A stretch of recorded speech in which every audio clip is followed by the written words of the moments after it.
So what's been happening over the past 2 weeks? Let me fill you in.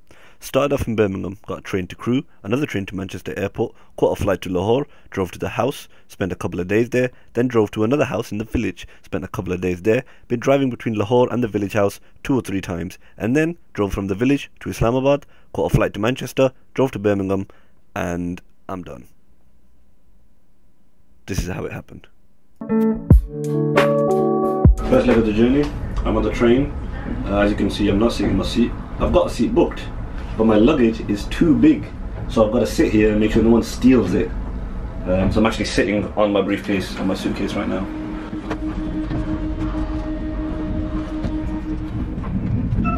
Good afternoon, ladies and gentlemen. Very well welcome to passengers joining us at Birmingham New Street. This is the 12:15 Virgin Pentalino service to Edinburgh by Preston. Our next station call is...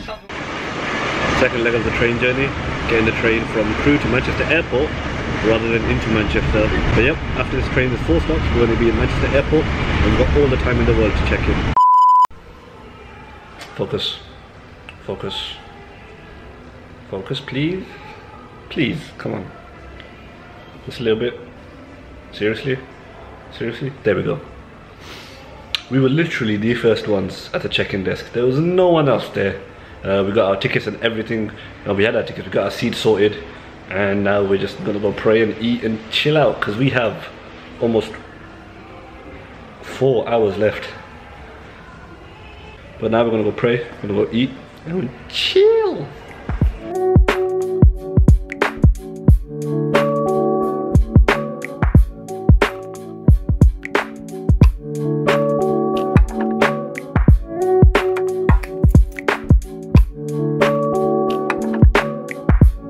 What are you doing? Making a video? Why? Anything? No. Not allowed? Not allowed. Okay, sorry. Turn it off.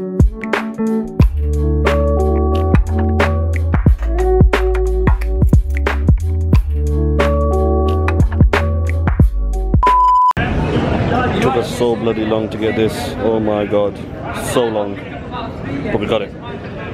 Henceforth, there shall be big jumps in these clips because I didn't take my camera out much. I decided to enjoy myself. Fucking sue me.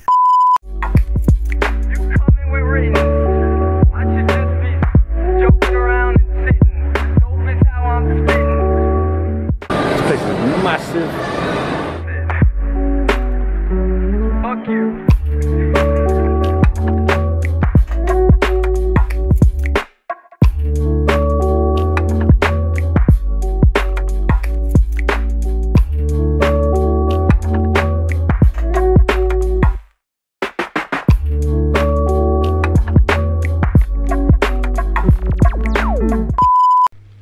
This is another one of those occasions where I've spent 3 days doing stuff, haven't turned this on, and I've got to update you. And there's a lot to update, so I'd better get started. The last time I was in this location, I promised you guys an explanation. I didn't really give it, and they're gonna start. Yep, there it is. As soon as I start recording, I'll have to carry on later. I have to apologise for the background noise. You probably can't even hear me, but the speech is going on. And this right here, this structure, which looks pretty crazy, this is actually a mausoleum or like an elaborate grave. That's where my granddad is buried, my paternal granddad, my dad's dad. The reason all of this is happening, the reason I'm here, the reason there's so many people here right now, the reason there's even any houses or anything in the middle of nowhere in Pakistan, which is where I am, I'll literally show you. The middle of nowhere. Is because my grandfather spent his short life due to illness, doing a lot of religious teaching and propagating the religion and bringing people towards what he believed to be the right path, what Muslims believe to be the straight path. And that's why there's so many people here, and that's why I've started to try to come here every year. They have an event to commemorate his life, commemorate his work, and then just like a sort of spiritual gathering of 2 days.